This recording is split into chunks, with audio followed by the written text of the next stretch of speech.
He craved love, yet it terrified him. Something deep within his core shut off the moment he returned from war and was transported back to a world in which he no longer fit. Reality became an alien concept to him. He said he was floating, told her that when he met her, she became his gravity. She was also floating, grabbed his hand for anchorage and stability, and they dragged each other back to Earth and continued the journey together. Unsure of their destination, that was okay. They could have explored unknown galaxies together, rerouted and spawned a new civilization. But he'd been pulled apart, disassembled, dissected into fragments like a puzzle box, desperately trying to figure out which pieces fit. She gave him what he'd been craving.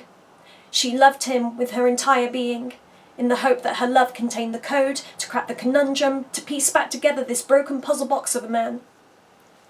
She was also broken, yet she crawled on her hands and knees, picking up the shards of the man she loved, cutting her fingers to bloody shreds in the process. In return, he offered her a solid foundation and gradually began to help her to rebuild herself.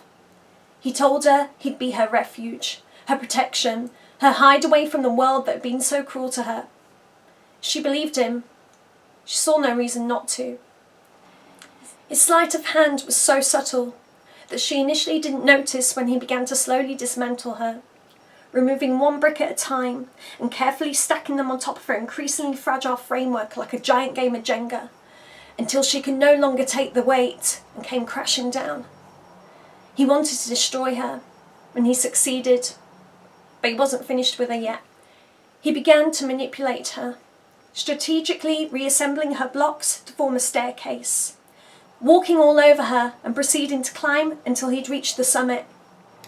He'd reduced her to nothing more than a series of stepping stones in his eyes, a means of getting to where he thought he wanted to be.